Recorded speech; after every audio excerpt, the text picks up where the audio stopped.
Well, hello everyone, and happy Tuesday.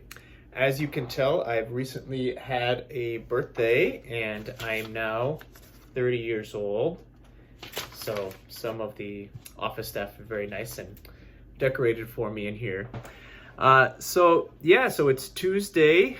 What is it? The 24th of March, and I got to be honest with you all. All of this stuff with the coronavirus has really been wearing on me a lot lately. I mean, think it stinks. I can't say mass with people there. I don't get to see many of you, a lot of you not at all. And I have to spend all this time with Father Alan and Father Dwayne in the house. That part's good. We like that. But a lot of it's hard. It can really get you down. And I've been feeling that a lot lately. And so as I've been feeling that more and more, I've been like, I gotta shake out of this because this isn't good. So I started looking for good news online, trying to like good news in the news wherever I could find it. And when I did that, when I found I just looked up like good news, and I found a lot that's out there, and there's a lot of good things that are happening in the world today, kind of in response to the coronavirus and to the quarantining of people and everything. And so I saw different things like one lady who's doing a parade she's sitting in the back of a pickup truck, and she's actually going down the streets in her town and is doing like this parade to kind of reach people, like so people can come and stand outside and wave every day. And that's a great way that she's connecting with people there. There's police officers in Spain. There's this video that I saw, and they all get out of the police vehicle, and one of them has a guitar, and they all start singing and dancing and clapping together. And it was great just to serenade the people in the houses around there that were quarantined. And saw other things like a late night host who broadcasted from home, and he just had all of his kids be the guests for that day, or they kind of showed up throughout the whole thing. And it was great to see his family there at home with him.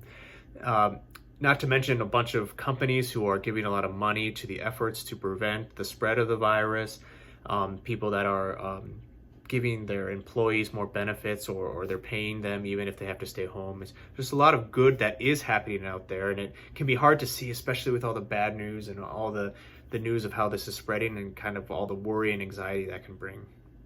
And I think that we got to be sure to look for those things, because it could be so easy to just fall into this sort of dark cloud that seems to always be hovering around us of all of the coronavirus news. But there are good things that are happening in our world.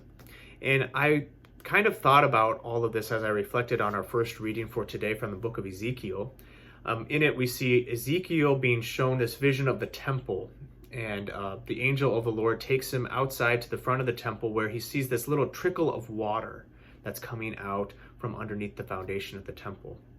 And as the angel of the Lord measures off more and more distance from the temple, that trickle of water turns into ankle-deep water, into waist-deep water, and then finally into a river and a stream that he can't even cross unless he's going to start swimming through it. So it keeps getting bigger and bigger. And he says to him, "Do you see this, Son of Man? Have you seen this?"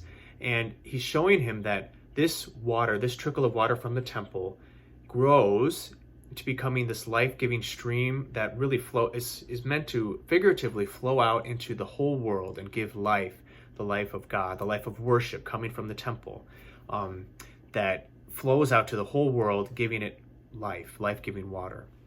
And I think there's some great significance for us in that today, that even when things seem really dark and really kind of bad, that there's still good that's happening in the world, and we have to look and see it. We need to look for it and see it. More than ever right now, we need to be looking for those good things, and finding those, and taking stock in that, and showing us that God is really still with us.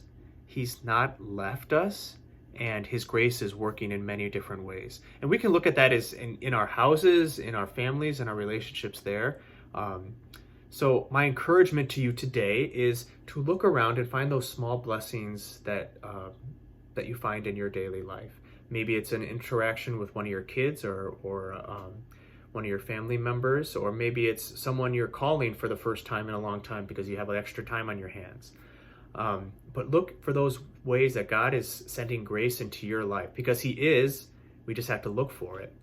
But also look for the ways that you can be sources of joy and hope to others. We see that this trickle of water becomes something great.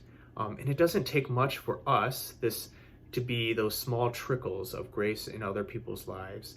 So just being kind to someone. It can be kind of hard right now, especially if you're in close quarters with a lot of people, or if you're not around a lot of people at all, to just keep your spirits up. But doing something kind and loving and during these times can mean so much to so many. So my encouragement is to look for God's blessings, those trickles of grace in your life, and then to find ways that you can be those blessings for others, that you might start a trickle that becomes a great river of grace in our world that is so needed today. So God bless you, and we'll see you soon.